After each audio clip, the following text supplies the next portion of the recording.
Red 4. Red 4 say, huh?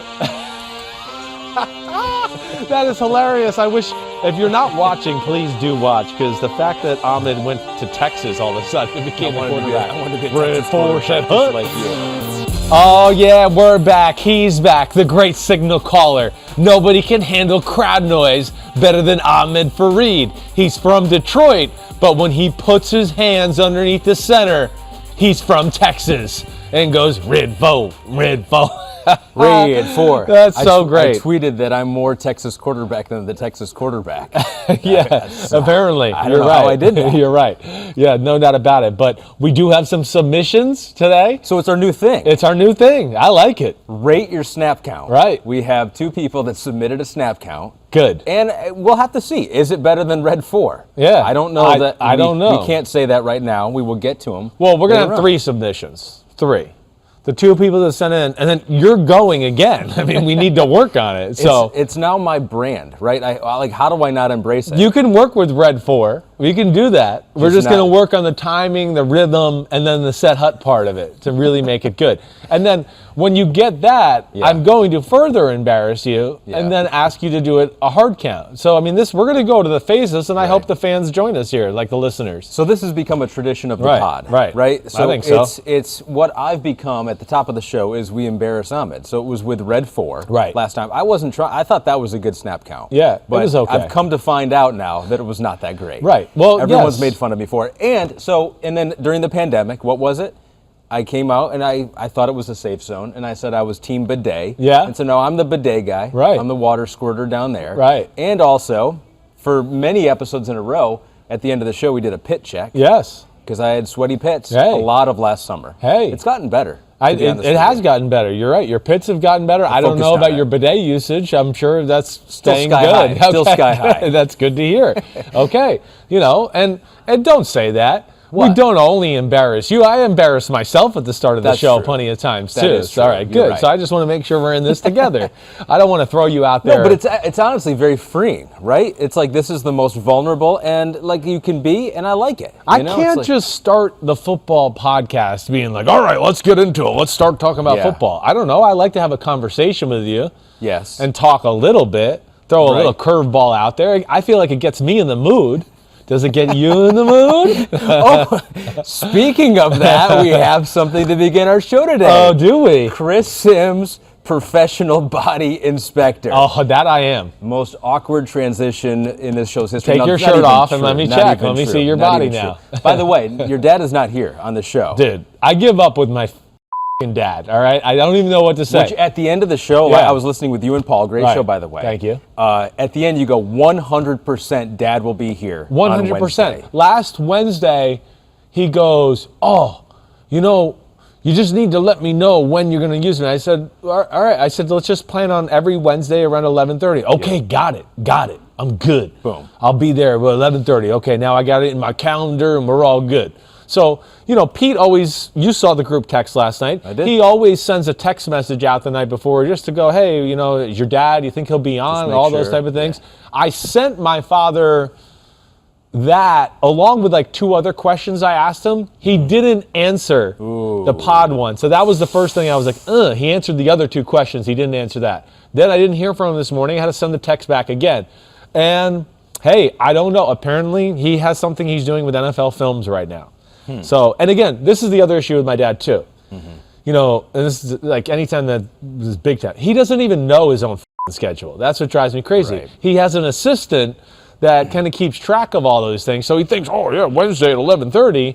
And he doesn't check until she tells him the morning of or whatever. So he's day to day. So he's dead to us for now. He's dead to us until next Wednesday. Until next Wednesday, and we need to fill some time. We're going to get into your other quarterbacks here. Yes. We have a little reaction to the first 5 quarterbacks in your Just top a little? 40. A little reaction. Just a little. You had 3 rookies in there. We're going to go 35 through 31 on this show. Yes. But first, the most important thing. Right. We got to go. Chris Sims, professional body inspector. That's right. This is your brand. And if you're watching on YouTube, you get to see a very tiny looking Aaron Jones standing next to a very giant looking A.J. Dillon who has massive quads and hamstrings. Massive. I mean, first off, Aaron Jones is an undersized running back. A.J. Dillon is a plus-size running back. He is really a specimen, so this is no disrespect to Aaron Jones. I mean, A.J. Dillon, I said today on PFT, I've been around NFL running backs my whole life. As far as just the pure look specimen aspect of it, it's as impressive as anybody you'll ever see. I mean, when I was on the field at Notre Dame they were playing Boston College. I mean, yeah, he's a grown man. He was a grown man then, he is now. There's no doubt about that. How does he compare to Derrick Henry? Maybe not quite as, he's not as tall, but he's thicker than Derrick Henry for sure. And especially in the lower half. Derrick Henry's not as thick as you would think for a big-time power running back, at least in his legs. Yeah. He's got a little bit more of almost a track speed type leg to him rather than maybe that power look that A.J. Dillon has. Yeah. This is more to me the old guy for the Giants. I said his name today. Brandon Jacobs. Remember the Giant running back there? Yeah. The just really thick, a huge man, everything like that. It, to me, is more like that. And, I mean, first off, I am a professional body watcher of men especially, okay? That's part of what I do and what I did. And you're right. There are embarrassing things that happen for you on this podcast. Exactly. Thank you very much. I think the first thing I look at is I would probably say they're wearing the same size shorts. Right? Which is insane. I think. And so if you're just listening, you need to watch. A.J. Dillon, he's got wedgie going. He's got maximum wedgie, which, by the way, might be cheating. It's almost like a guy who works out in the upper body and wears a T-shirt that's a little too small to make him look even more jacked. I don't know. Is A.J. Dillon cheating with that massive wedgie he's working right now? Well, it's accentuating his glutes for sure. Yeah, he's got some hungry shorts that are eating his ass, as we would have said in the NFL. That was that saying always. Oh, your shorts are hungry, and everybody like, what are you talking about? Yeah. And he'd be like, they're eating your ass. It's offensive lineman, that would happen to a lot. Oh, definitely. Or it could happen to that running back or that guy that's got the ultimate junk in the trunk. I couldn't do that. I don't have enough ass cheek to actually get, and neither could you. Get the shorts caught up in there. Small enough shorts, maybe. Maybe, but that's just because of pure smallness. Yeah. It's not because of the power. Okay. And so look at those calves. Yeah, I mean those are power calves. Okay, but here we go. So we had Mike Davis on not long ago, right? With Paul. So here, let's compare those quads for Mike, that. I have a hard time believing Mike Davis is not Photoshopped there. No. See, this is where I think the Mike Davis and where it's a little misleading. His foot's in the air. Yeah. And maybe the mass of the leg is also up in the air. It's almost like it's been thrusted up. I don't think it's a floating muscle. A little bit. I mean, I'd like to see it standing in place. I don't think it would look quite as big. I think it kind of got, either way, it's impressive. I'm not trying to take away from that. But we've been watching Mike Davis for the last 7 or 8 years. I watched him come out of South Carolina. At no point did I ever think his legs were in A.J. Dillon's category, even though they were impressive legs. So that might be the one frame where he beats A.J. Dillon. It does. He beats him there. I got to see more of just standing around shots first. But then even dude, the hamstrings on A.J. Dillon, look at that right hamstring. You can see the striations. That's not what is that? What's the fat you liposuction off? What do they call that? Cellulite? Cellulite, yeah. That's not cellulite down there.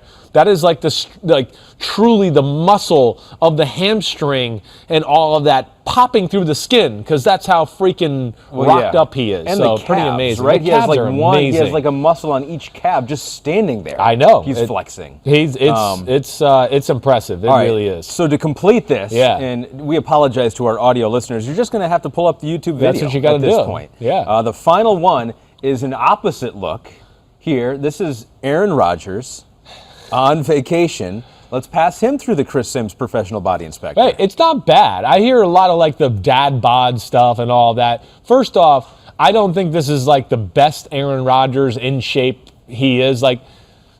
Rodgers can get pretty rocked up. Yeah. When he's, I heard him on Kenny Mayne the other night. He's been doing a cleanse and doing that kind of stuff. He seems skinnier. He definitely seems skinnier. You can see in his face, his neck, and all of those type of things. He's probably right at the phase right now of cutting weight kind of making his body clean, Yeah. and now you build from here, right? You're getting a few months away. Now he's going to start lifting and training, so it's good weight, not a lot of fat, all those type of things. It's not bad. I would have expected better from Rodgers. Yeah. I had one friend go like, look at his like obliques and things. They just look weird through there.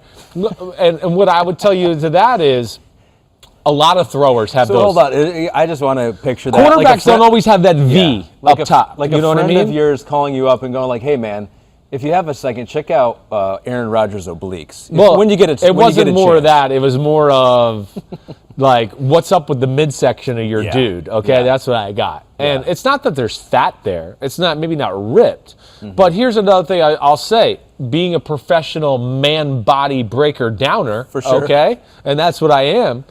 Like we talk about sometimes of like, you ever hear like really fast guys, right? They have that long Achilles tendon and like the calf muscle's really small right at the top. I've never heard that before. You've never heard that? No. Yeah, if you look at a track guy, if you look at Michael Jordan, Michael Jordan didn't jump 50 inches because he had the strongest legs. He had a long Achilles He had tendon? long levers. Yes, it's just like if you look at any great receiver in the NFL for the most part, even a little bit of Aaron Jones in that picture that we just saw right there. It's usually a really small, tight, like calf muscle with a long Achilles, which adds to the lever and their ability to, spring, be explosive, do those type of things. Right? So my point being, and really fast guys, Odell Beckham Jr. has those type of legs, right? Tyreek Hill have that type of leg.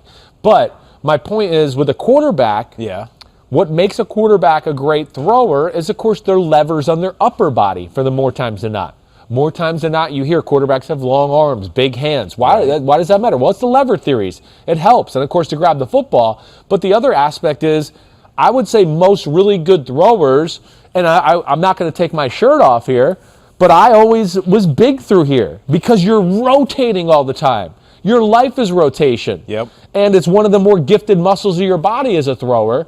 And that's why it can look like maybe not quite like, you could see a football player at times where they got that V up top, right? Where it's like he goes from broad shoulders to tight waist. You're not going to see that on quarterbacks. That's not going to happen because they're too developed through here and needing these muscles to throw, and it's part of what makes them a good thrower. I thought that was the rib pad, usually. The rib pad. It's below the rib pad, though. And you might have to see these guys in underwear to know that, and most of you will not. So just take it from me, who's looked at these guys in underwear. Do this. Call up. You got a lot of friends in the league. Call up a lot of the quarterbacks. Have them send in You've shots seen Brady with his shirt off. You could see Big Ben has this here or there. I think there's more. There's more squareness. Mac Jones has the squareness, without a doubt. Very square, very square. But not bad there. I would like to see Rodgers take his shirt off like a month from now.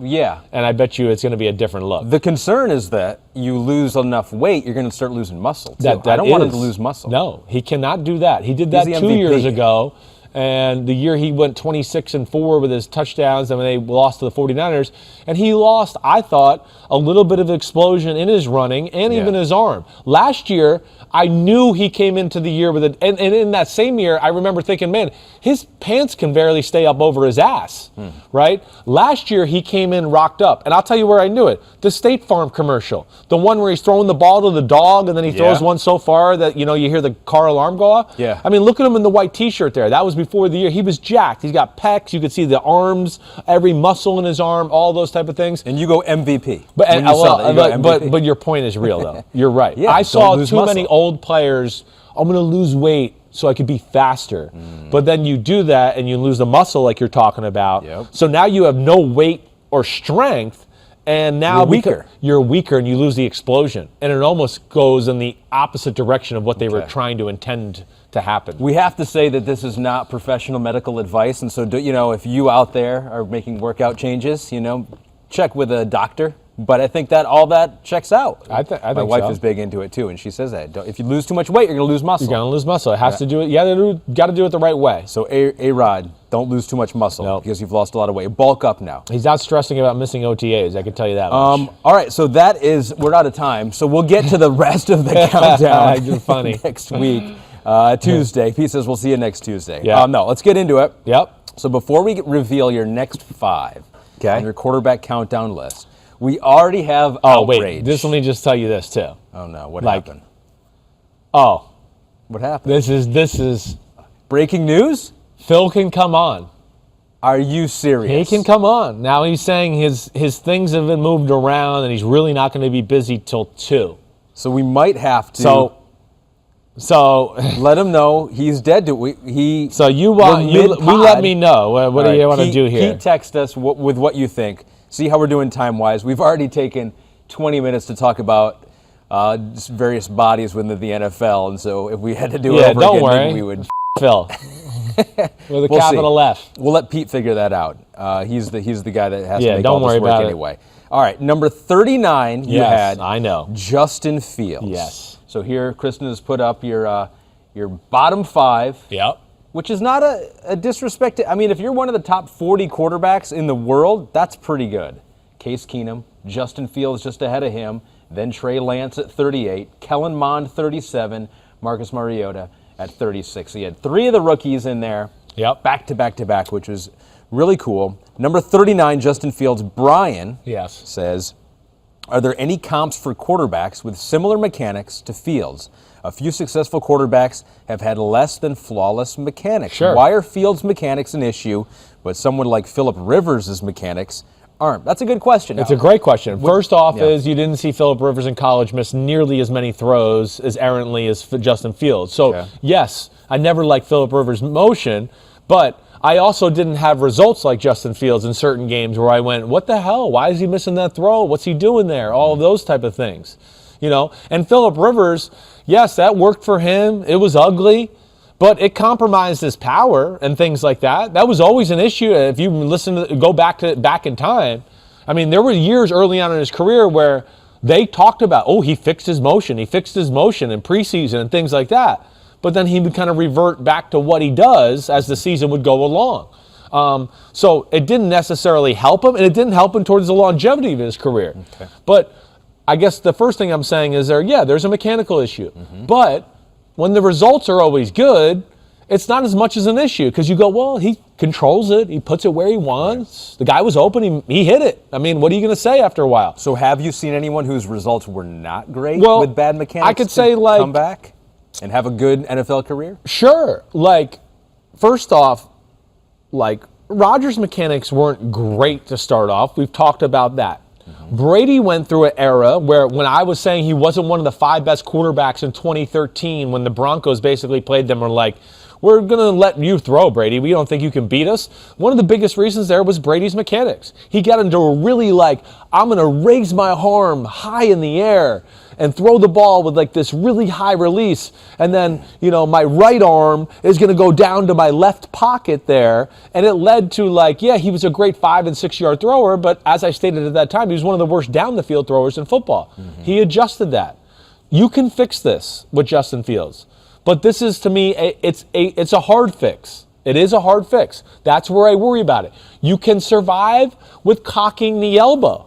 You know how you've heard me say, right? The old cocking of the elbow. And I hope people are watching this because I'm trying to explain this to people, and I'm sick of seeing people on social media going I don't know exactly what you're talking about. I listened to the pod, or, I heard you on the show today. Well, f***ing watch this. And I'm explaining it for the 9th time. So don't get at me on Twitter when the information is out there. I'm so sick of that shit. So, but either way, you can do it with the cocking of the arm. It's not my favorite thing in the world. Mm-hmm. Michael Vick cocked his arm, right? You remember? Michael Vick. Yep. But he kind of kept it here. It wasn't here and then let me fake something with my body a little bit and then cock it and then try to throw it all arm. He kept it there, and then it never really disconnected from his body too as he throws. Lamar Jackson cocks his elbow a little bit, but same thing. It's always there, and it stays connected with the rest of his body as he throws the football. With Fields at times, like I've told you, there's a disconnect where the body's in one position, the arm's doing its own different thing. I always call it an independent contractor. Mm-hmm. Carson Wentz also throws like that a little bit. Carson Wentz, when he loses control of the football, he can sometimes have that disconnect I talk about with Justin Fields. Now, it's not as egregious, and there's not the problems with the footwork and those things too, which compound Justin Fields' thing. Mm-hmm. So, again, I'm just trying to bring these. I've been around this my whole life. I'm rooting for Justin Fields. I hate that everybody thinks I'm a hater on Justin Fields. I will be the first one to say, awesome, I'm glad he fixed these. Yeah. He's crapping all over me and all these things. But I've been around him my whole life. I haven't seen a lot of people be really successful with that type of motion. Added on top of it, I know it's not the easiest fix in the world. So that's why he's at 39. Yeah. I know there's great potential in the player. I do. But like I'm talking about, these issues to me are pretty substantial and are going to take some work. And that's why this podcast is different than anyone else out there, because you would say, congratulations, you're crapping all over me. Yes. Like that. That's not a phrase that any other I'm podcast fine with that. is saying right now. This is not personal. Which I'm would be trying cool. to- In 10 years, if he is the greatest quarterback that we've ever seen, Right. you can say, I motivated him. I Like, motivated I was him. the one Right. that put a chip on his shoulder and motivated him to be the best. We'll see. I hope so. I know he's a great kid. I know he's charismatic. He's smart. He's a leader. I know everything about it. people like Special him. athlete. Right. I get it. I talked to enough coaches throughout the process that were like, he could be, the way he acts and the guy he is, he could be the quarterback of my team. But, yeah, those issues are real. I hope he can fix it. And hopefully there's someone there in Chicago who can kind of stay on top of it. So I think a lot of people think Trey Lance is in the Justin Fields group. You have them very close together. Right. Two guys who could wow in the running game, but might have some deficiencies throwing the football. This one from Elvis Menjivar. Do you think his running ability for Trey Lance is good enough to make him one of the best 32? You didn't put him in the best 32, so obviously you don't think that. He goes on to say, I understand that you value throwing over running at the position, but if a guy wins 12 games with his legs, he should be praised, right? Sure, no doubt about it. I mean, I saw Lamar Jackson. I made him the number 4 quarterback in football. I don't, no. It's not always about the throwing. I'm valuing these quarterbacks a lot of the times, too, about the pressure they can put on their defense. Their overall presence on the football field and what they do to a defense and the pressure they put on them and those type of things. I think Trey Lance's, his running can be special. Mm-hmm. And again, Fields and Trey Lance, they have, of course, the type of talent that they could, we do our midseason quarterback rankings here, they could make huge jumps. Mm-hmm. They really can. They have special attributes. But just like Fields, there's some inconsistencies and just some things that I don't trust in his game from throwing within the pocket that I just got to see first before I throw him out over some of these other guys who are a little bit more of a proven commodity or have the experience in the NFL and those type of things. Some of these guys in front of them, I know that even if the stars aligned, they can never be Trey Lance or Justin Fields and what they can be, even if their stars get close to aligned. Mm-hmm. I know that. But at this moment right now, I think there's just things as far as playing quarterback in the NFL that, they have a little advantage of, and I just got to see some of these things that worry me about Trey Lance and Justin Fields get fixed first a little bit before I can just go, yes, you're the guy, you're a top 20 quarterback or something like that. All right, last one before we get into your next 5. Yeah. And it was the third rookie quarterback, the one you had ranked ahead of Trey Lance and ahead of Justin Fields. Alejandro Humani says, fan of the pod, been listening since your BR days. Thank you, Alejandro. Do you think you might be skewing your view of Kellen Mond from your previous miss of Dak Prescott all those years ago? Just curious. So are you trying to make up for not seeing the talent in Dak Prescott with Kellen Mond? I've used that example of many a time. I think you've heard me say it, I see Kellen Mond, especially now that he was drafted in the 3rd round, as being this year's Dak Prescott. Now, I tried to learn from that Dak Prescott miss that I had in that because there was a lot of things I liked. I pinned too many of the issues at Mississippi State just on him, and that's where I've tried to learn, and I always try to self-scout myself that way. And yes, I take that into account, but I didn't take that into account really, until after I got done with the evaluation. And then I came to the conclusion of oh wait, there's some similarities here. As I started to hear people knock Kellen Mond or pick him apart or this or that. And that's where I came with the Dak Prescott thing. So I didn't evaluate Kellen Mond going, this is a lot like Prescott. I messed up on this one. I'm not going to mess this up. I'm going to put him there. No, I came away.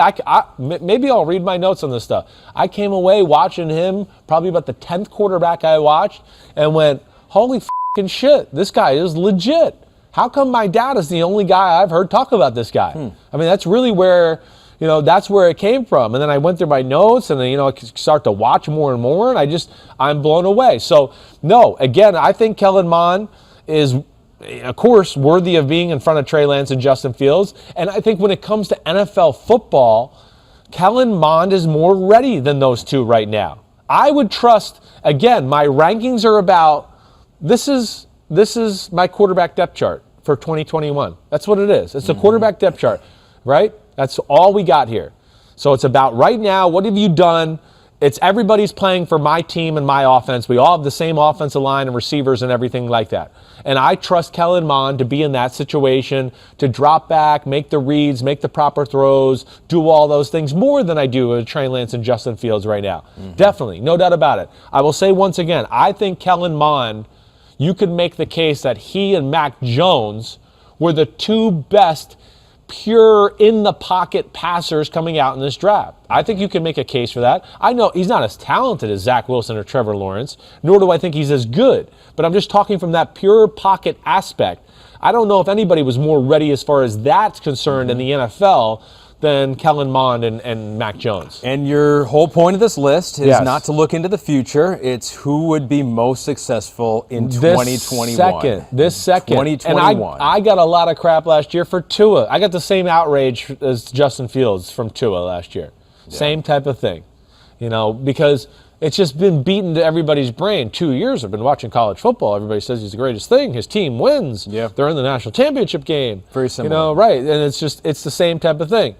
I don't think I was that far off on Tua last year. I think if I was going to be real about it, I had him 40 last year at the start before the year. I don't think that was that crazy. And I think a reasonable person would probably go, you were probably pretty close to right. He's gotten better since then. So that's good, and that's why we'll see him, one of these days. So Tua's gotten better. How much better from his ranking last year? Let's get into it. Your next five. So we're up to number 35 here on the Chris Sims top 40 quarterbacks of 2021. I like to do kind of like that little, it kind of amps it up a little bit, I like right? it, yeah. Yeah, 35 for you is? Oh, thy Tyrod Taylor. That's right, Tyrod Taylor. Hey, like I said about Case Keenum, this is one of the best backup quarterbacks in football, bridge quarterbacks, whatever you want to say. And in a lot of ways, where I have him ahead of Case Keenum and a guy like that who I really appreciate Case Keenum and what he can do for a football team and his talents and all those things, Tyrod Taylor is the same in theory as that guy, except really has better physical talents. He's a little faster than Case Keenum, has a bigger arm than Case Keenum. For me, he's the ultimate backup too, in the fact that, he is one of those guys you could just throw out there and he seems like, oh, no big deal. I'm still Tyrod Taylor, same expression on my face. And I can come in as a backup and throw the ball and move the team. But as we've seen him lead teams to the playoffs and do things like that. He's been in some unfortunate situations. But like having his lung punctured last year? That hurt, no doubt about it. Right. I mean, that was a chance for Tyrod Taylor to maybe really fortify himself as being a starting quarterback in the NFL. He didn't get it. So it's one game. He didn't even get the one game, he didn't, because it happened after the first game. Oh yeah, right. So after the first game. So that is crazy in that standpoint. And with Tyrod Taylor, like I said, it's a good arm, it's a good athlete, but yes, he got supplanted by Baker Mayfield and Justin Herbert and those guys. Baker's got a really good arm, and so does Justin Herbert. So they were physically capable of doing more. But as I said last year with Tyrod Taylor, and to me this is the big thing going forward, and if he wants to be, in the 30s and looked at as a real starting quarterback, he's going to have his opportunity, we think, with the Houston Texans. And the biggest thing is, you might have heard me say this last year, is aggressive. He's got to be more aggressive. He's too talented to be a game manager. That's what he is. And that's why, you're in Buffalo, we're looking for somebody else. Oh, you're in Cleveland, we're looking for somebody else. Yeah. Oh, we're in Los Angeles, we're looking for somebody else. Because he kind of falls on that conversation every now and then of, he's not going to win you games, but he's not going to lose you games either. Which is is that him or is that the systems he's been in? Because when he was at Virginia Tech, he was a guy that would win the Hokies a lot of games. He could get away with running more than, he could. That's a good point. That was a difference. But your question's real. There's no doubt about that. Yeah. He's not been with the greatest offenses. I certainly would give him that excuse. Yeah. But I think at the same time, anytime I've really evaluated him, that was always my thought. And really that last little run in Buffalo, I remember that year just coming away with like, hey, it was a good year, but man, there was some games where there was plays there, and he just didn't let it go and uncork it. And think about Cleveland. Cleveland, he gets off to a decent start that year. Remember, he hurt his wrist, and I think in like a Thursday night football game against the Jets, and that's when they brought in Baker Mayfield. Think about what we thought right away. Baker Mayfield right away came in and was throwing like aggressive lasers down the field, where I wanted to go like, see, those were there the weeks before too. Right. But Tyrod was kind of like, ooh, that's a little tight. Let me check it down. Ooh, I don't feel comfortable. Let me run and do something like that. And that's where, to me, his game has to grow if he wants to be in the 20s and really be a starter somewhere for a period of time. You had him 34 last year, so he's right around the same spot. There we go. This year. So you think, he's in Houston now if people didn't know, you think he really, we don't know what's going to happen with Deshaun Watson. Right. I'm betting on Watson doesn't play for them or anybody. I don't know. I'm just going to say I'm going to bet on Deshaun Watson. So, I think he's going to be the starter there because I don't expect to see Watson back with the Texans. So there have been reports out there. Yeah. Maybe it's more speculation than anything coming from the team. Right. That Stanford rookie quarterback, Davis Mills sure, could play. Yeah. At some point. He's polished and ready to play the position. That's the great thing about Davis Mills. That's why it was a good pick by them. Now, where it's going to be different as compared to like Davis Mills and I'm on the Chargers and Justin Herbert's there, or I'm on the Browns and Baker Mayfield's there, is when those two spots, he walked off the practice field, guys were going, did you see Justin Herbert throw the ball today? Yeah. Did you see Baker Mayfield and some of those throws he made today? That's not going to happen with Davis Mills. He's going to be the more physically gifted, eye-popping guy as compared to Davis Mills. So I think he fends him off. I do. And, hey, there's a relationship with David Culley. This team is major dysfunction. So I would think they'd want something kind of, substantial, settled, knows how to play the quarterback position as compared to, wait, everything's the organization's a wreck, and let's put a quarterback out there and make it more of a wreck as a rookie and do those things. So I don't see that happening. Pete throws this question in here. What's more likely a year from now? Tyrod Taylor re-signs as the Texans starting quarterback, or he signs as a backup with another team? I'll say back up with another team because he just hasn't given me anything to say that he's going to be able to show us that he's worthy, like the things I brought up. Listen, if we can get through 4 games and I sit here and start going, whoa, Tyrod Taylor's changed a little bit as a player. He's really, being more aggressive with his mindset, his throws, putting the ball into tighter windows, not being so worried and careful all the time, then I might change my tune. But right now I have no evidence to say that that's going to change. So my last thing on Tyrod Taylor, you look at this, he is ahead of some of these exciting rookies, Justin Fields, Trey Lance. So this is kind of like your big board. Yeah. So if you were having a fantasy redraft for just 1 year only, say you start out with Aaron Donald, you shore up your defense, you get Christian McCaffrey. So you wait on quarterback, and then you're sitting there. You still need a quarterback. And Trey Lance is there, and Tyrod Taylor is there. The two highest. You're taking Tyrod Taylor to lead your team this year. I am for this year. If I need to win, listen, even with that potential upside. Well, I'm not going to the potential. That's what I'm talking about. 1 year, he does have upside for this 1 year. He does. There's no doubt. But there's also too many downside questions too, to where I just go, I don't know. I know what Tyrod Taylor is, and I know that yes, it's probably not going to explode through the roof and be awesome. And so if you do have a team with Aaron Donald and Jalen Ramsey, and honestly, I'm just throwing a hypothetical team here. Right. You would want someone who's not going to screw it up for you. I get that. I think there's part of that. There's no doubt. And again, it's just the biggest thing is, I don't know exactly what I'm going to get from some of those young guys. I just come back to those questions, and that is where the experience, knowing what Tyrod Taylor is, to me, is just a little greater than the potential and the risk of those guys that we're talking about with Fields and Lance. And all very close in the rankings here, too. This is nitpicky. To me, the last 8 or 9 guys is the hardest part of my ranking because it is close. It's guys that haven't played or haven't played a lot. It's rookies. It's that type of thing to where, this stresses me out. All right. So this may stress you out, the reaction to number 34, who was 40 last year. He's moving his way up, ladies and gentlemen. Tua Tagovailoa. Perfect. I don't know if that was perfect, but I gave it my best shot. Again, another guy that I've been pitted against as like, oh, I hate Tua. No. Rooting for Tua. Florio tried to stick up for me today. He's like, you love Tua. You love the guy. Like, because he's heard me say things behind the scenes when we've met him. Yes, I do. It doesn't mean I still am, can't question some of the things on the football field. Now Tua, listen, yeah, he rose from last year. He grew as a player. He got to play in the NFL. He did some good things. He played in some big moments, made some big throws in some big moments, had some big runs in some big moments. Arizona Cardinal game, I can remember that. Some of those great scrambles, the great touchdown run.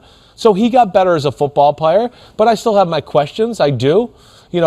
First off, yeah, I'm going to put him in front of some of these other guys that we talked about. Yeah, he's played. I like his talent. I don't love it. You know that. Mm-hmm. But also, like when it gets nitpicky with some of these guys too, what do I do to separate? I go a little bit sometimes on what's the effect the guy has on the field as a leader? What's his presence like? Locker room? Does he give the team an edge? Those type of things. To me, that's where like Tua brings something to the table a little more than Tyrod Taylor that way too. Mm-hmm. There is a charisma aspect that he brings to the field. And of course, he does have a presence on the field. He knows how to play the game. Even as a rookie here, he didn't mess up many situations. But Tua, just like I'm saying with Tyrod Taylor, it's the same type of conversation. It's got to get more aggressive. It's got to be the mindset of like what was open at Alabama and what's open in the NFL with the Miami Dolphins is different. And I think he started to get that as the year went on and later in the year that he started to realize that. But yeah, that's the next step he has to take. Now they've improved by putting more weapons around him. I think it's, second year in the system. Yep. Last year, who knows if he was totally 100% healthy when he finally did get in there. So I saw growth from him. We need to see more growth. It wasn't worthy of the number 5 pick. And listen, I know I sound like a hater on him sometimes, but the rumors about Miami were real. Whether they were thinking about drafting a quarterback this year in the draft, the Deshaun Watson trade were all real Miami conversations. It's not like propaganda or bullshit or anything like that. So that tells you that they weren't thrilled with his play either, right? Or not thrilled enough to not consider a potential upgrade. Exactly right. I think at the very least, how I've always tried to explain it a little bit with the things we need more from with Tua. Hey, just again, think about last year. It goes into what I was kind of saying.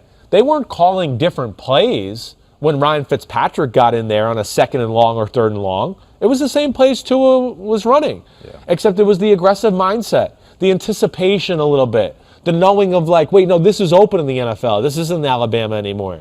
It was those type of things that he's got to just get better at. I do think that's why I gave him a little of the edge over maybe some of these other guys where it's really close.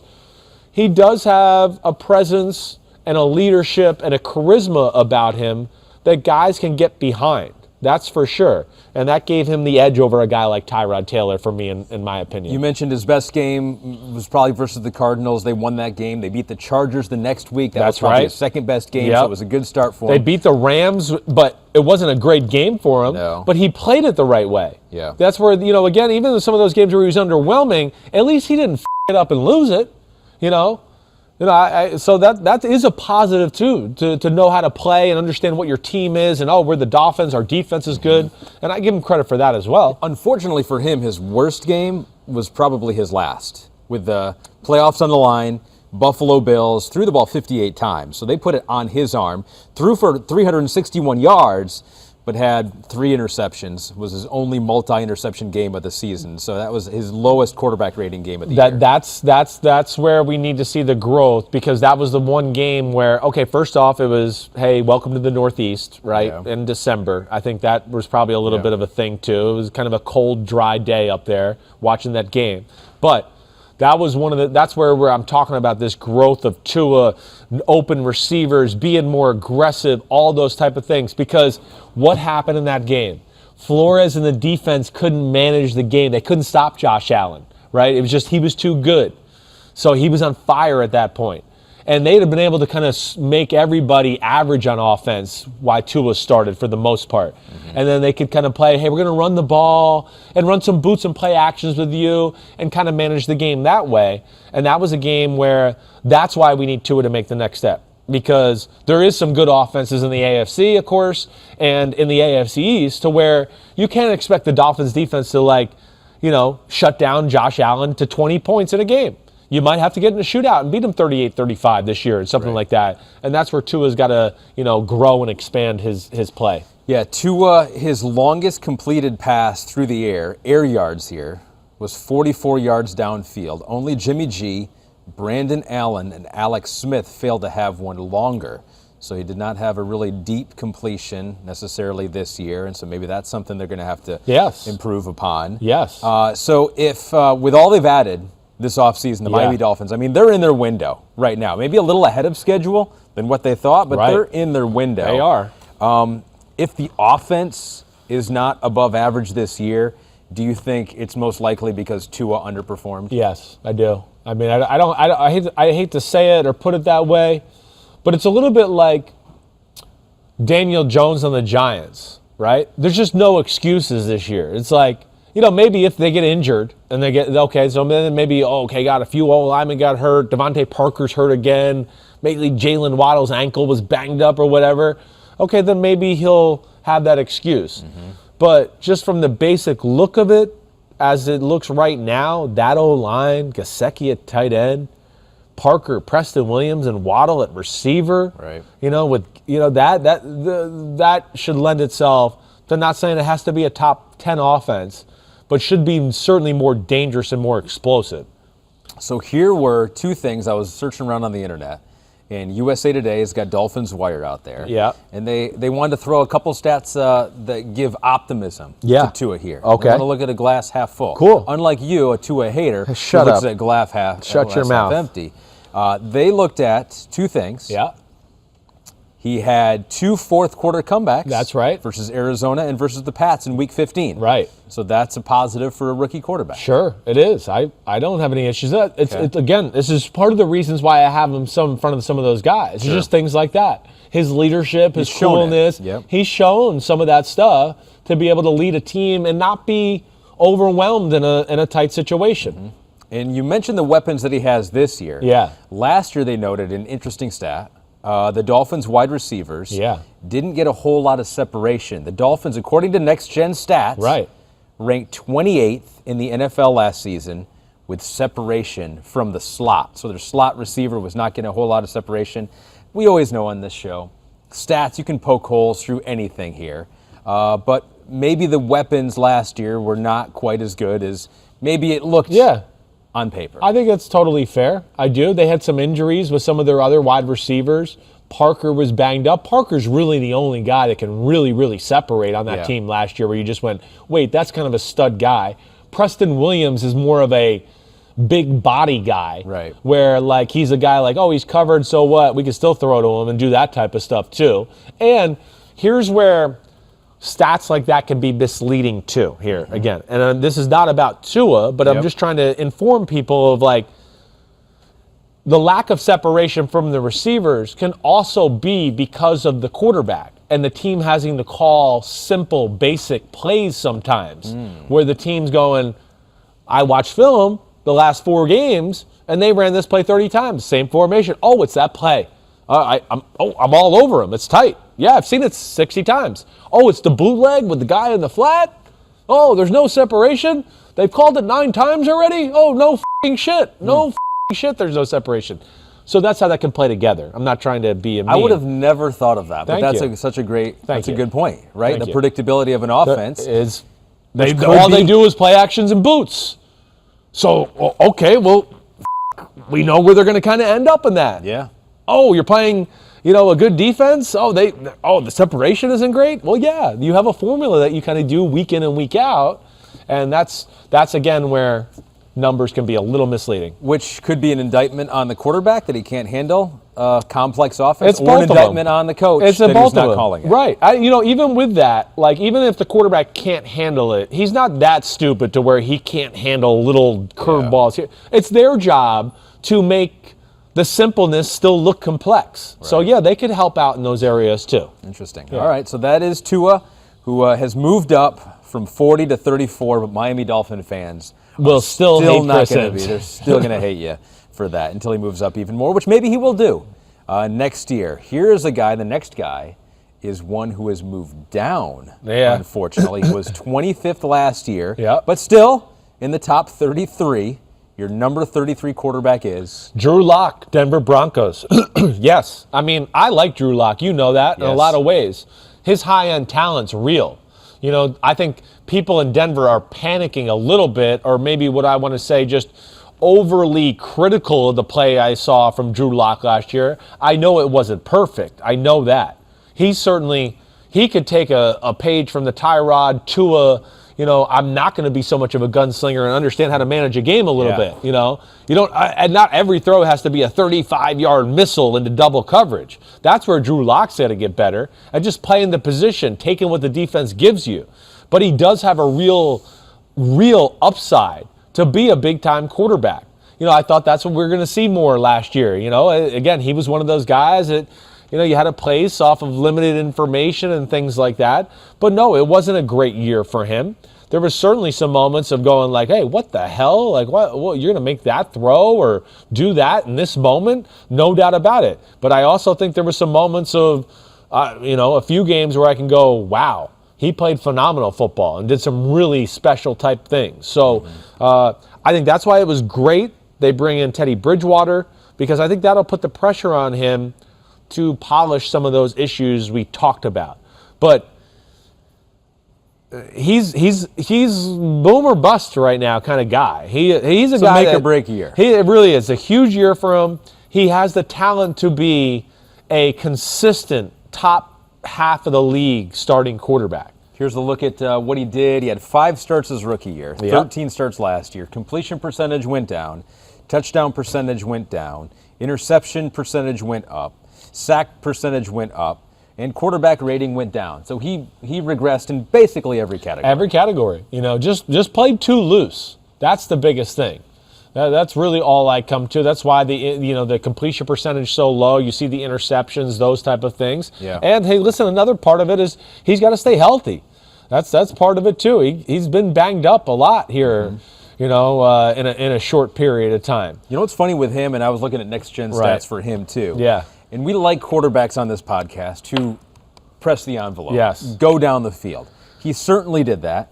He was 4th in the NFL in intended air yards, so going down the field. But he was 18th in completed air yards. And so a lot of it were incomplete passes. He was trying. They were going down the field. They had all those receivers. They drafted a couple. They were going for it. Yeah. They just were not that successful at it. No, that's why I like you. You're accentuating my point. Yeah. You know, it's over aggressive.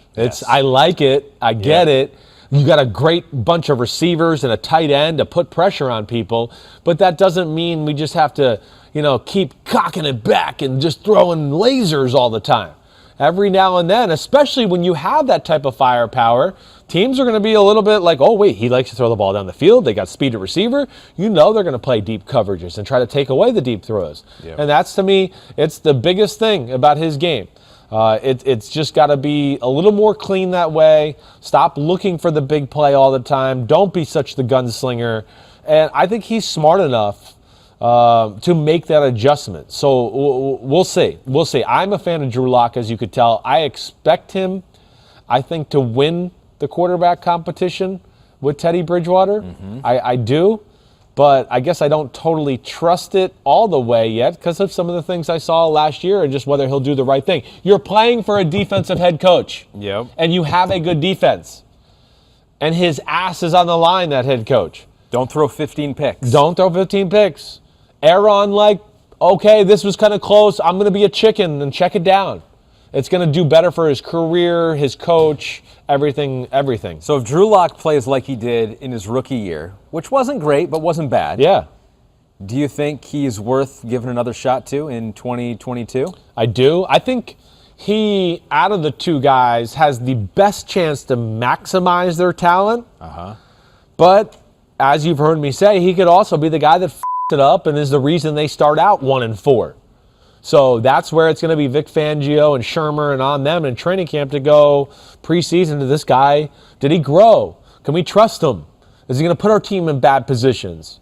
That's going to be the big thing, and I think really training camp and preseason are going to give us those answers. So I'm going to add this little tidbit in here that you may or may not have known before you made your ranking. I did. Quote, well, hey, oh, what? Sorry, I thought you were going to say something else. I didn't know. Let's see. You've read my mind, baby. Quote, hey, I have a pretty good film set up at my house if you want to come over and talk some ball, said Peyton Manning to Drew Lock. And with that, the Broncos quarterback, current quarterback, met up twice this offseason for 9 to 10 hours to go over film and talk about being a quarterback. That's what he needs. That's definitely, needs some of that, hey, a guy like Peyton to, help him understand the line of that's stupid and that's a smart risk throw, right? Mm-hmm. That's really what it comes down to for him. And hopefully also where Peyton was amazing was context clues. Context clues. Peyton was amazing. He could be like, oh, wait, the nickel back, I saw his right foot shift a little to the right, and I knew that's how they were in quarters coverage and not in cover two. I mean, that's where Peyton Manning was the sheriff, the man. So, yeah, hopefully, I would bet that was something where somebody in Denver told Peyton Manning to reach out to Drew Lock and to see if they can help him that way. It's pretty cool. It is pretty cool. And I'm rooting for Drew Lock, and it's really cool by Peyton Manning. Who better to learn from than him? Yeah, that was a story in the Denver Post, and it also had this quote from Peyton Manning. He said, look, I pull for quarterbacks. I also know Teddy Bridgewater, great guy, great addition to the Broncos. Sounds like it will be a good, healthy competition, which brings us to number 32 on your list. Which is Teddy Bridgewater. That's right. And you shouldn't be shocked here. Yeah, I'm putting Teddy Bridgewater just a little above Drew Lock. I don't think his high-end talent is as good as Drew Lock. No, I don't. But I trust Teddy Bridgewater. He falls again into that category of, like we talk about with Tyrod Taylor, of like maybe not going to win you games, but not going to lose you games either. We've seen that. And there's value to that. And especially if, you're the quarterback of a Denver Bronco type team. But that's where I just trust him more than Drew Lock at this point. Again, I don't think he's got the potential to be the big play or, I look at Drew Lock as having a chance to maybe be a superstar in this league. Teddy Bridgewater has no chance of being that for me. But right now, I do think he's a better overall player than Drew Lock because of that. Yeah, reading coverages, knowing situations of games, doing things like that. He certainly doesn't make as many risky throws as Drew Lock has. And that's why, again, in my perfect world, my depth chart, I'd have Teddy Bridgewater coming off the bench, at 32 over Drew Lock, just because of the trust tree factor. That's really all it comes down to here is just experience and trust and knowing Teddy Bridgewater as compared to a guy like Drew Lock, where I'm not sure about. I love his top-end talent, but he scares the shit out of me every now and then too. Yeah, Teddy Bridgewater, the safe quarterback, had the fourth fewest passes into tight windows. So he never really went into a tight window. Fourth fewest. The only quarterbacks that threw into tight windows fewer times, as we take a look at the quarterback comparison between he and Drew Lock, were Russell Wilson, Aaron Rodgers, and Patrick Mahomes. So that's a good group to be in if you're Teddy Bridgewater. The safe passes. Now, he doesn't have that big explosive part of his game either. But do you think he brings out the best? Does this competition benefit both of them? Does it benefit Drew Lock? I think it benefits Drew Lock. You do? I do, yeah, I do. Because I think it's going to beat into his brain about, wait, Teddy was smart with his decisions. Teddy was smart with his decisions. Ooh, I might have tried to throw that one. Oh, but okay, he did that. Like, I think all his issues are going to get accentuated next to Teddy B, because they're almost like opposites. I mean, in every way. They really are. So, yes, I think it helps Drew Lock more than it helps Teddy Bridgewater as far as growth is concerned and things like that. We know what Teddy Bridgewater, is at this point. So, he's the safe pick here for the Denver Broncos, and Vic Fangio can play a certain way with Teddy B, and they can probably win games and be real good. There's no doubt about it. But with Drew Lock, the risk you take there is, if you put him in and things do work out, you could probably maximize more on the offensive side of the ball and really take advantage of Jerry Jeudy and Hamler and Cortland Sutton, to where Bridgewater might not be able to take advantage to them at their fullest. But he's not going to mess up games, and he's not going to put Von Miller and Bradley Chubb in that really good defense and bad issues to where, they don't need a lot. Their defense is good. They don't need a lot of help. You give them a lead, it's going to be tough to come back on them. And that's where Drew Lock's going to have to prove himself, and that's why Teddy Bridgewater, to me, is just better than him right now. Our friends over at PointsBet have the odds of who is going to likely start week 1, and the favorite, they're neck and neck. So if you're watching on YouTube right here, it's Drew Lock plus 140, Teddy Bridgewater plus 140. Make a stance, PointsBet. Go out on a limb here. They're right there. Other is plus 220. Brett Rippon is plus 2,000, so if you really want to make some money and have some inside information. Aaron Rodgers is other, I guess, and Deshaun Watson, I guess, are the other. Right. So what would you do if you were Vic Fangio week 1? This is one where I do believe this is a true competition.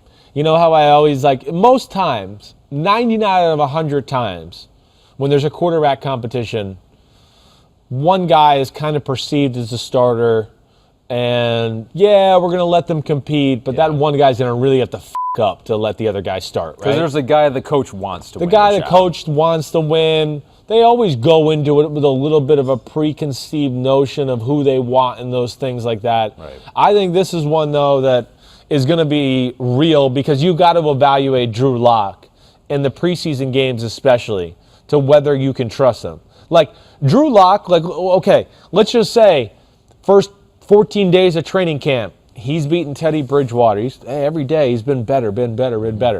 But now we get into, let's just say preseason game 2 and preseason game 3.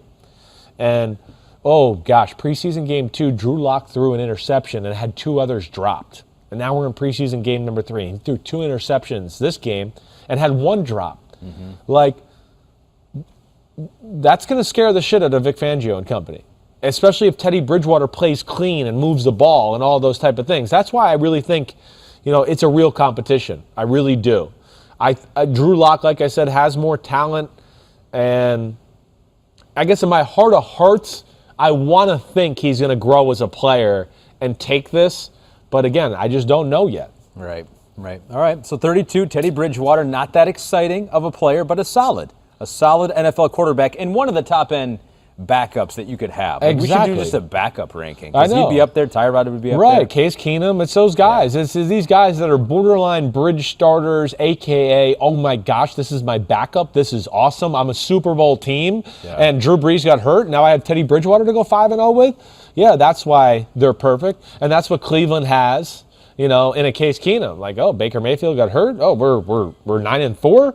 Okay, so what? We can still run our same offense. He's just a little less version of Baker Mayfield. Let's go. And it might not be if we lose our guy for the whole year, but it's like he did in New Orleans a couple years ago. Just a few games. We lost Drew for 5 games. Right. Hey, we went 5-0 in those games, and our playoff seeding was not hurt one bit. It was actually helped. Yeah. When Teddy Bridgewater was there, who knows? Maybe he'll have the opportunity to do the same thing in Denver. So he is 32. Yep. My dad just texted me. He's back on with whatever he had to do, so he couldn't have come on. Oh, no. He would have had to come on and then get off. Get off. I know. Isn't this hilarious? I want to read this stuff to you guys. Take us behind the curtain. My Zoom has been moved to 2, so let me know if you want me on. Sorry, now we're back on. What a pain. Those are my last texts from we canceled the pod just to accommodate you, and now we're screwed. Now we don't know what to do. Yeah, now we don't know what to do. All right, so Big Phil is still off and still dead to us. Dead to us. Yeah. My dad should come on now. Okay. We've replaced him. I agree. Your dad is off, my dad is on. Okay. My high school coach. Wing T offense. We'll learn all Red about 4. it.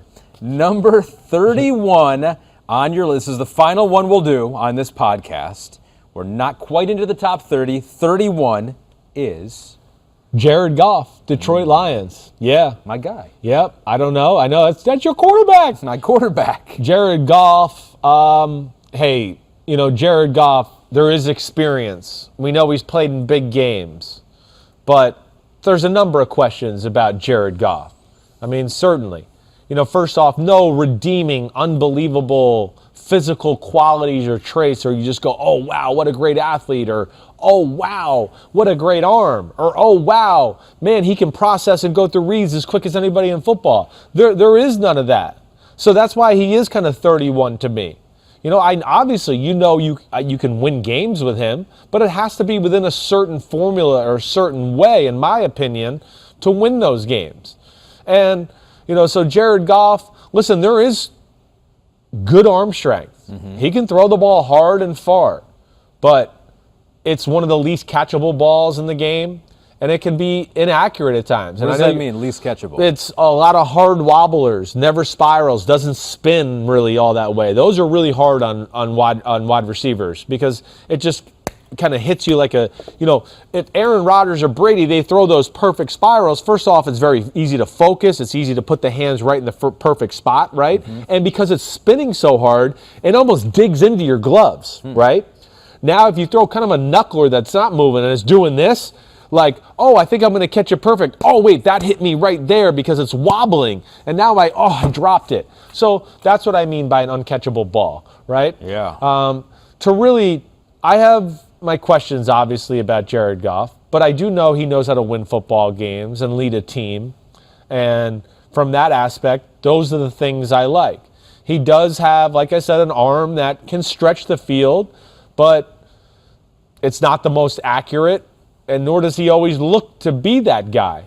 And for all his play and all those things too,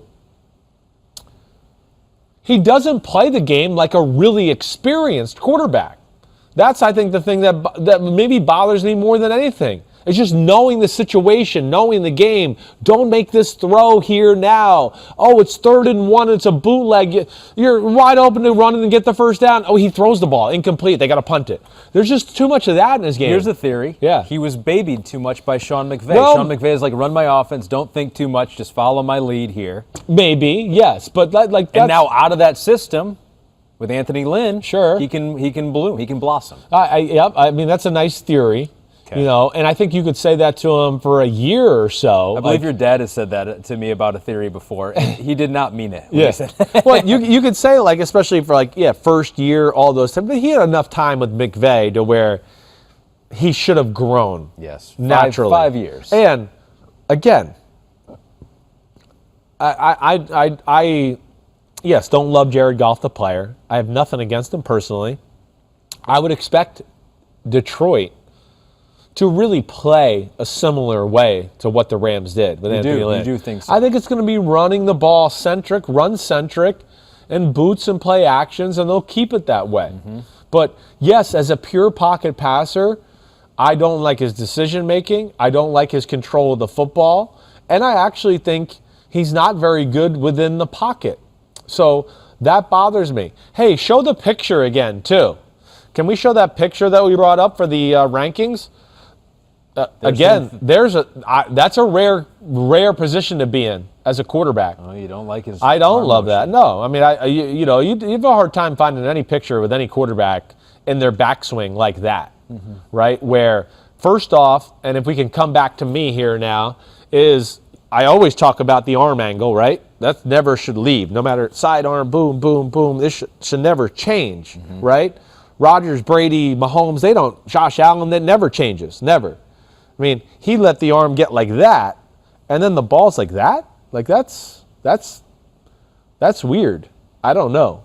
And that, of course, it's too much hand, and it's a little bit baseball-ish. Yeah. Which, of course, he grew up in a baseball household, but I think that's what leads to a lot of the wobblers he throws. So, hey, listen, I'm not sure what to think of Jared Goff in Detroit. I'm really not. I'm not sure. And I do want to remind everybody last year, the Rams wanted to go with Wolford. They were, so but you look at his year last year. His year last year was really interesting because he started out, and I was looking at it game by game last year. You know, 5th year in LA, you got Sean McVay for another year. You got to be super comfortable. He started out 5 of his first 7 games. He had a quarterback rating over 100. And you can poke holes in any stat, but you like quarterback rating. You think it's pretty representative of how that quarterback played in that game or over the whole season. So 5 of his first 7 games. So that solidly put him in the top 10 quarterbacks in the NFL. He finished 23rd in quarterback rating. So there was a drop-off for whatever reason, and I don't know what that reason was, but he started off the year pretty solid, and after that, there was a significant drop-off. Because teams get onto the McVay formula, and they take away some of the basics. And early in the year, they played some teams like, the Cowboys and the Eagles, who are not very special. Sure. The Buffalo Bills defense sucked, if anybody remember, early on in the year. Then it was the Giants, who were still finding their way. Okay. And then it was Washington, where... Good defense. Good defense, definitely. But they were still new at that point, too. And really, the Rams' defense overwhelmed Washington that day to where he got to play this comfortable within this Jared Goff formula that I talk about. But then teams start to take away the boots and the speed sweeps, and it gets a little bit more into the, Jared's got to do some stuff here. Jared's got to make a tight throw. Yeah. Or, I want to change this up from this normal pass pattern and give a curveball here. Okay, Jared's not as comfortable with this or whatever else. So, that to me would be my take on those stats. Right. There was something else I wanted to say there, and I'm forgetting exactly what I said. Go through those stats one more time. It was 5. They were 5 of his first 7 games. 5 of the first 7 games. Over 100 quarterback rating. Right. After that, he finished 23rd. Yeah. He only had 1 game after that where he had over 100 quarterback rating. What about this? Yeah. I mean, they had more play action passes than anyone in the league last year. That's what you mentioned with his offense.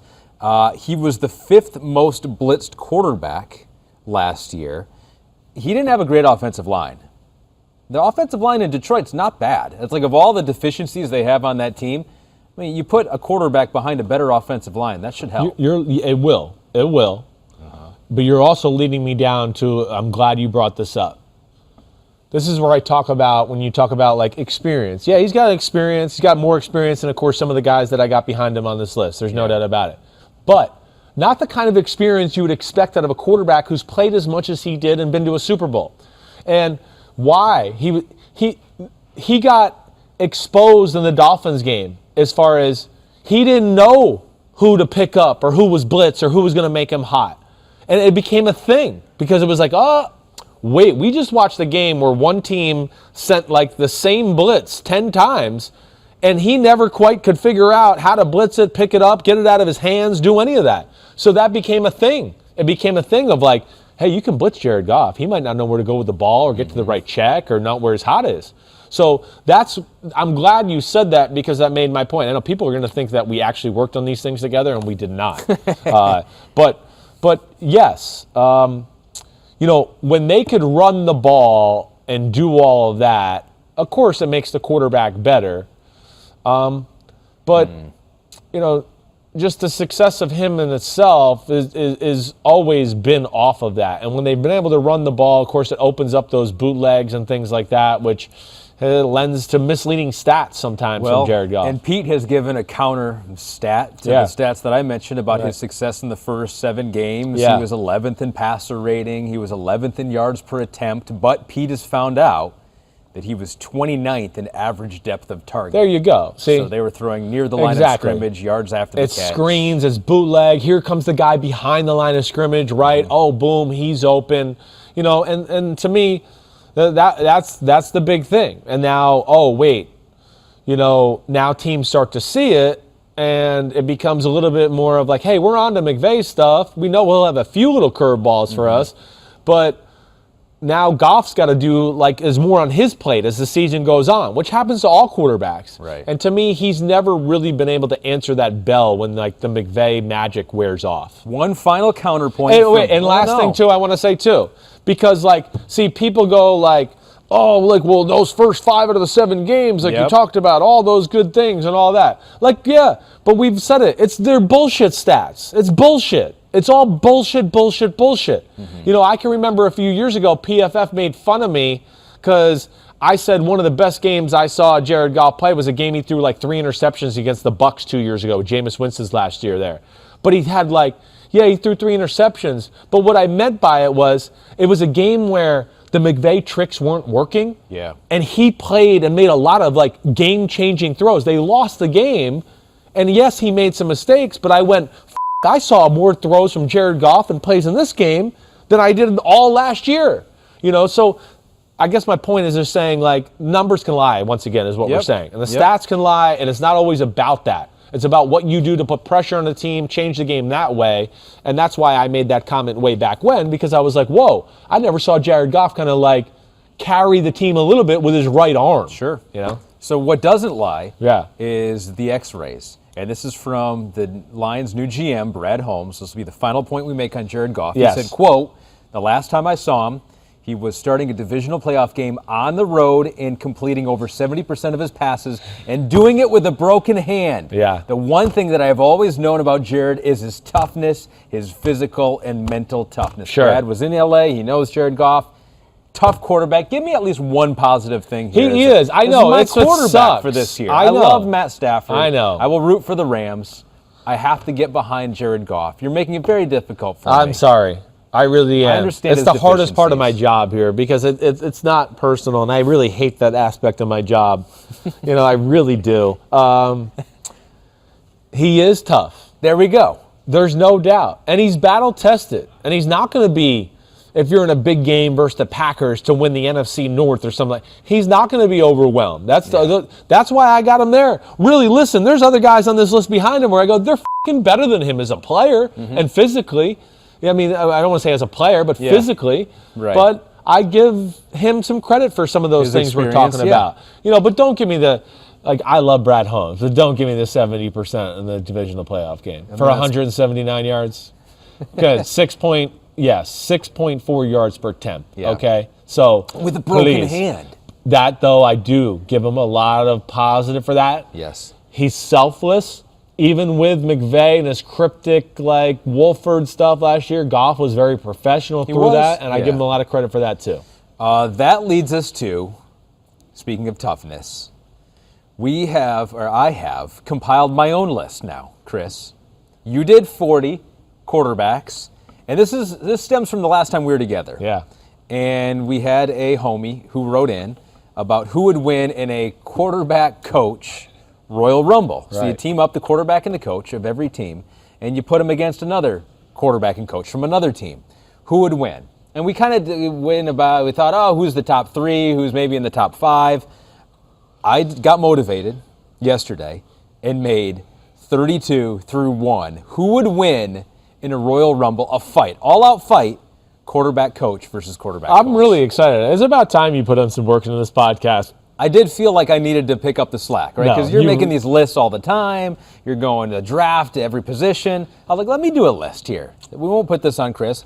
And now I will talk about this forever. I'm really glad you did this. Yes. And I'm joking. You do plenty of work. Yes. Okay. But the other thing is, I think I'm almost as excited to know who 32 is as I am as 1. Yeah, you know? I almost thought, I was like, well, how should we go? Should I reveal it 1 through 32? Yeah, right. Or make 32 like this is the weakest. I know. Or start in the middle and go back out of that way. Yeah, right. I know. So we are going to start at 32 here. All right. So you ready for it? Yeah, I am. So we're going to do 8 here. And every time I'm on, we'll reveal another 8. Okay. So 32. You're right. This is big. This is like basically saying you're the wimpiest. You're the wimpiest tandem in quarterback football. tandem in football. And which I do want to preface that by saying, yes, like they could beat me up. And any one of these tandems could take you and me. Yeah, if we had a podcast, like we would be 33. Right. Like Chris, like you would carry us. I would do my best, but I probably would wimp out. But someone has to be 32. Right.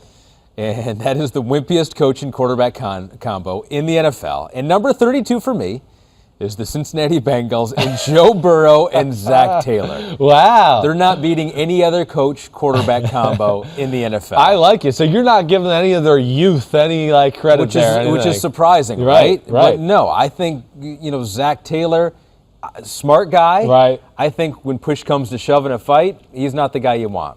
And Joe Burrow, great quarterback. Right. He's not winning any fights. Yeah, Joe's a scrapper. He's a scrapper. I'll give him that. Could be a scrapper. Yes, no doubt. But I mean, listen, I don't know if they're 32, but I like that. That's a good one. They would certainly be down the list. I'm with you there. Yep, they're down. There's no doubt. I mean, Zach Taylor is going to be like, hey, what the f***? I played quarterback in Nebraska. I'm not that much of a win. Okay. Well, yeah, he's 6'2", Peter's saying, so he does have size. He does. He does have youth. Yes. All right. Well, I hope they both kick the shit we'll out see. of you one day. We'll see what they say because this will get to them.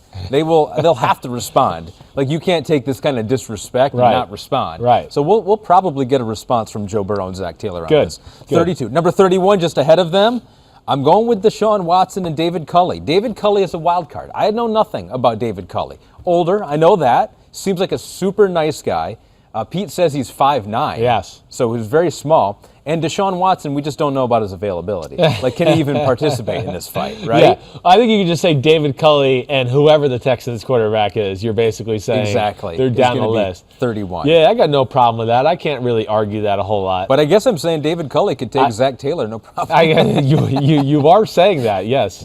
I think you are. 65 years old. Yeah, so some debate there. 30, I'm going with the Denver Broncos. And I'm going to go with Teddy Bridgewater because I think he will start week 1. Sure. And Vic Fangio. Yeah. So they're 30. Yeah. Right? They're down there. They are down there. I think you could have made a good case for them being 32, honestly. Probably. If you use those two. Old man and smaller, fragile type of quarterback. Yes. Yep. You could have made a case for seem like he has a them. mean streak to him. Seems like a very nice man. No doubt.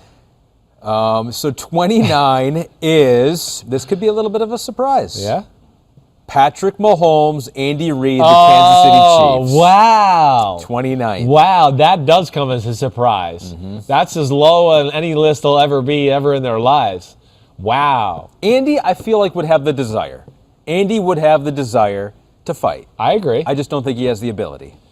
Yeah, there's not going to be a lot of explosion coming out of Andy. If he can get him in close quarters. That's what I mean. If he gets his hands on you, and I think he could take a punch for sure. Like you might hurt yourself if you hit him in the butt, the gut, or the butt, or the butt. Yes, you can break your wrist. Being like, damn, that's. I mean, dense. that's a good point. He might be tough to. He's like one of those big bosses. And in a video game Mahomes runs around telling everybody, "I'm a beast. I'm a beast." Might be show. Oh, oh, baby, man! You saw him get hit in the head once against Cleveland, and now you think he's a whip. Holy cow! He's not the toughest quarterback out there, but you're right. I mean. It might take a long time to defeat them, but I think ultimately they are defeated. Yeah, okay. So all they're right. 29. That's my first one I'll say I disagree with. But I think actually they should don't be know. significantly higher. At least a little higher, I think. I think, but I haven't put the thought into this that you. I hope social media eviscerates you like they do me. 28, so just ahead of Patrick and Andy, is another Andy Dalton and Matt Nagy for the Chicago Bears. Yeah. Dalton definitely hurts them. Yeah. I think Matt Nagy seems like he a can guy hang in that's there got with the coaches, right? A nasty streak. Yeah, he's from Jersey, so he's tough. But Andy Dalton, now if this is Justin Fields week 1, I think Justin Fields has the size, he is younger. Like, they move up. They move up a big jump, right? If you got Justin Fields, but I think Andy Dalton's the week 1 starter. Yeah, so I expect that too. I think that's the safe thing to do there. I would think it's just Andy Dalton with a Justin Fields package early on in the year in every game. Yes. And you see where it goes from there. Okay, all right. So if Justin Fields becomes the starter, they move way up on this list. Yeah. But that's not the case right now. The next one, 27, is going to be a shock. I think it's going to surprise you, a lot of people. Las Vegas Raiders, Derek Carr and John Gruden. Your guy, John Gruden, who I think this is hilarious. Who I think I'm putting him on this spot in this list because I think he's more bark than bite. I would agree with that. He's got a real, Pete's saying he's 5'10", and I would go, I don't think John Gruden's 5'10", just to let you know that. He's got a bark. He's got a real bark. He's like that little mean dog that can scare off the big dog just because you're like, wow, that's kind of loud, and he's aggressive. He's got the look. Right. You'll look at him and be like, wow, he wants to fight No doubt about it. But when the fight happens, does he really want to do it? I don't think he does. No, I don't think he does. I would agree with that. And Derek Carr, I do think Derek Carr is pretty tough. I think Carr's tough. Yeah. He's got some muscles on him and all that, too. I hear you. I think they might be a little high, thinking about Gruden. I don't know, the want to for Gruden, but I think 27 is appropriate for that. I have no problem with that. 2 more on the list. Just ahead of them, number 26, we're going with the GOAT. Tom Brady, Bruce Arians, Tampa Bay Buccaneers. Yeah. Does Brady want it? Brady's not going to want to fight. they got like the edge and feistiness about them, They have an edge. But it's old man quarterback and old man coach. I mean, yes, that's why I think it. Like I think you can justify it. They're both are going to have the will to fight and do all of that, but. Yep. Yeah, I don't know if the pure strength and power that's needed to be there.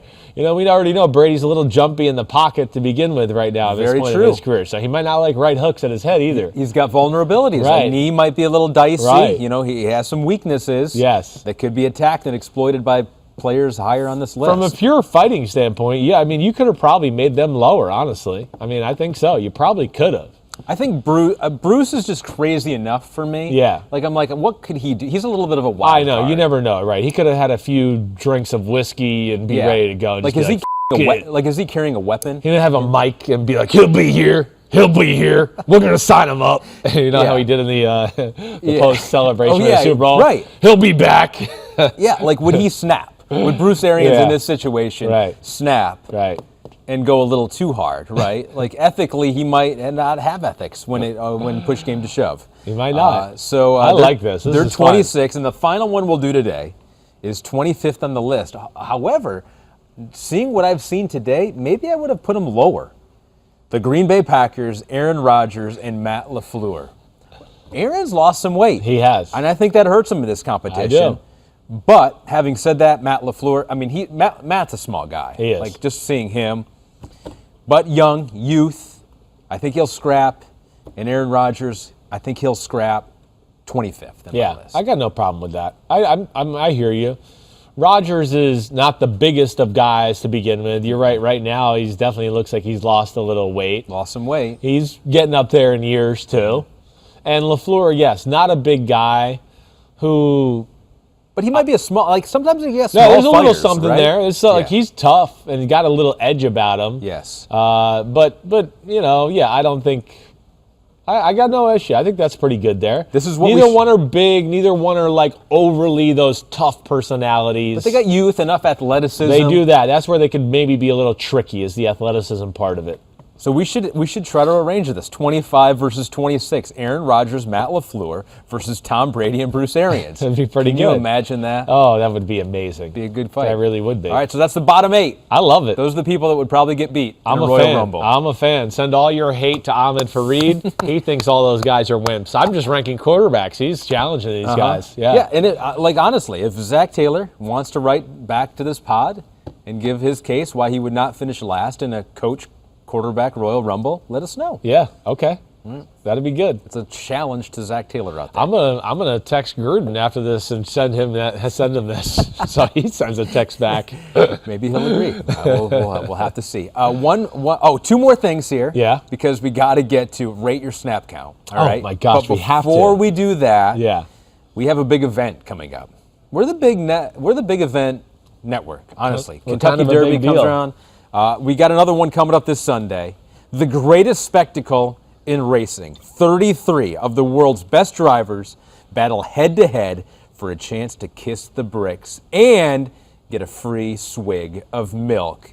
It is the Indianapolis 500 on NBC. If you're watching on YouTube, Chris has right now milk. From Indy 500. From the Indy 500. Yep. Organic whole milk. Pop it and drink it. No, thank you. Okay. Sorry. It is cool, though, like how they do that. It's a cool tradition, like even the milk thing and all that. Yeah. And the kissing of the bricks. Totally cool. Like, totally dirty and germy, but I'm down for it. I would do it, too, if I won the Indianapolis 500. Yeah, seemed still dirty even in a non-COVID environment. How right? did milk become a thing? Like at the Indy 500, what's the tradition there? That's a good question. I'm not. It is in there? Pete said he's in there. Hold on. Yeah. He put it in a rundown. Okay. In 1936, Louis Meyer drank some in Victory Lane because his mother said it would refresh him on a hot day. Oh. According to the Indianapolis Motor Speedway. That's why. A dairy industry executive saw a marketing opportunity. Yep. And milk has been part of every race since 1956. Wow. It took 20 years. Yeah, to get it going. It took 20 years to get it going. It's a real thing, though. Now, before the race, they have to say what kind of milk they want. Whole, 2%, or skim. Which I'm surprised. So do they not have an option, Pete, for almond milk? Come on, get with the times. Seriously. No buttermilk, no almond. Because I would if I drink milk, I don't like milk. Yeah. But if I do it, I will drink almond milk. Yeah. I will not drink. I don't really drink milk or anything.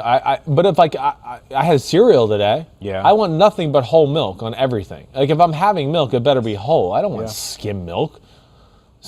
I mean, skim milk not popular. Of course among not. The drivers, it's white water. Pete is saying. Like white water is gross. That just looks like dirty water to me. And what we've learned with nutrition, fat is not the enemy. Exactly right. right. Fat is not the enemy. Exactly right. Very well said. Fat in your milk. Yes, get some fat in your life. Indy 500 this Sunday. We finish with a new tradition on this pod. Red phone. Rate your snap count. So before you make me do it again, can we hear from the homies? Sure. So the first one, and Kristen, you ready with this?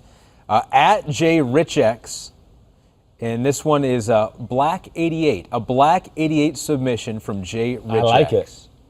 Black 88! Black 88! Sit up! Oh, all right. So what's our scale? 0 to 10? That was pretty good, though. 0 to 10 scale. Yeah. Man, it's an early submission. It's one of the first ones. You don't want to give pretty it 10 strong. right away. I know, I don't. But that's 8 or 9-ish right there. Yeah. What'd you like about it? You know, there's a little rhythm to it. Black 88. He pauses. Black 88. Like there was a rhythm to where the offensive line and everybody can kind of expect how it's going to flow out of the mouth. Yeah. And the said hut was all kind of one word. I love it. I had a team, that Black 88, right, meant it was going to be on hard count. That was when you used Black 88, it was another just reminder that they knew, because they call it in the huddle, right? But when now they don't forget, because you get up to the line of scrimmage and offensive linemen are going, wait, who's the mic? And then they're talking to each other and everything like that. And then they forget the snap count. So instead of me always having to go, dick or balls or, Monday or Tuesday or, or saying something like, don't be stupid. Yeah. And giving the clue to the defense. Right. You do Black 88. Yeah, I got you giggling right now. Why would you say balls? Dick on one, balls on two. Those are things that were used for that. I get it. Yes. Yeah. So what? So wait.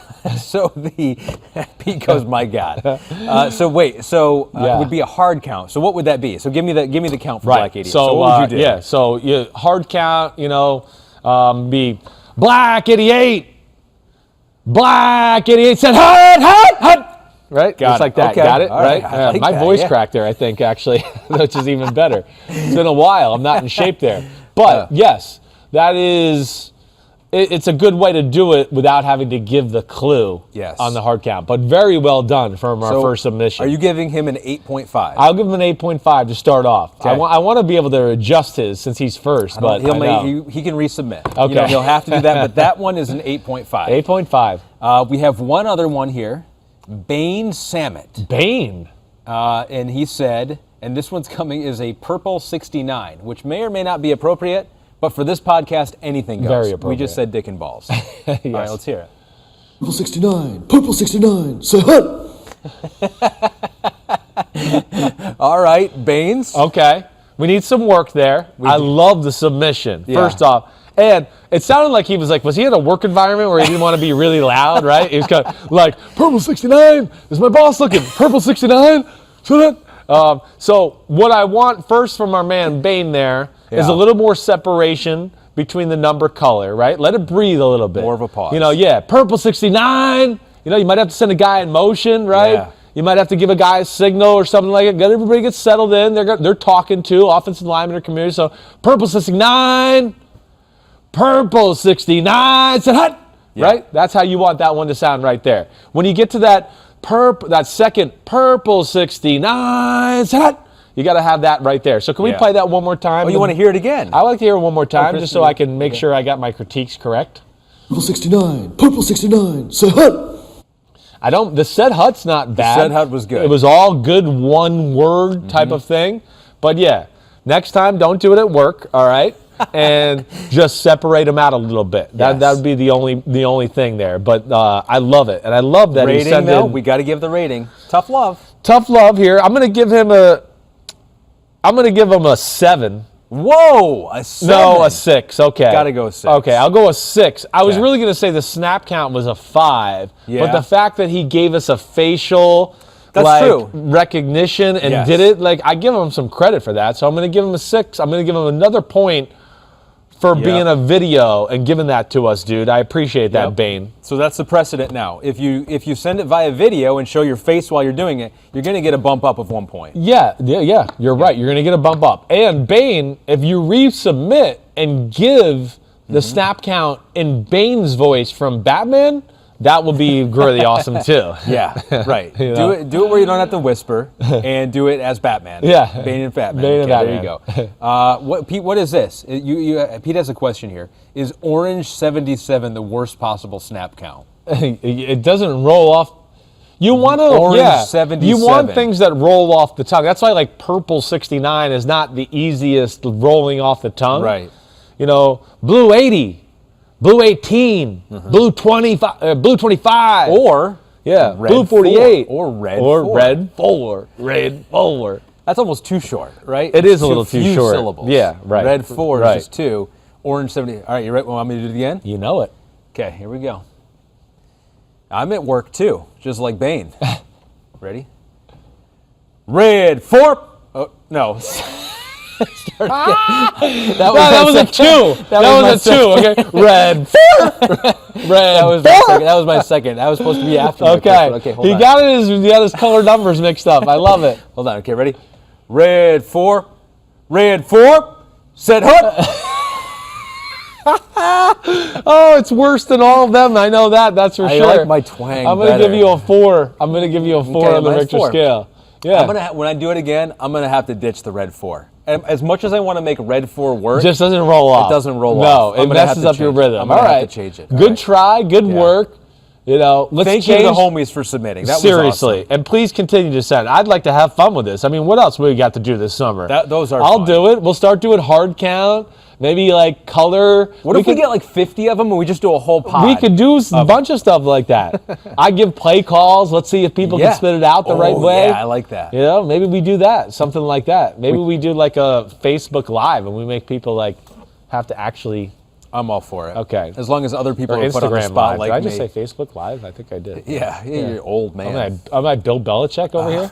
All right, so we're up to 31. We're up to 31. We'll reveal the next 5 on Tuesday. Tuesday. With me, I'm back. You're back, baby. Monday is Memorial Day. Everybody have a great long weekend out there. I'm not. So next week will be a Tuesday, Thursday podcast session because of the Monday Memorial Day. I'm not promising you my father. I don't know anymore. I give up. So we'll see what happens. But everybody, be good, be safe. Submit have fun. Submit your snap count. Submit your snap counts, please. I love this. So let's continue that interaction. But have a good Memorial Day weekend. Enjoy that time off.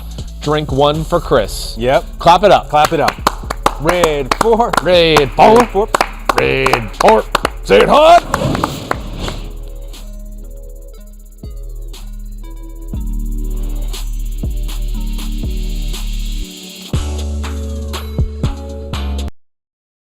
Hi, I'm Mike Tirico, and thanks for watching. Make sure to hit subscribe for the latest news and highlights from NBC Sports.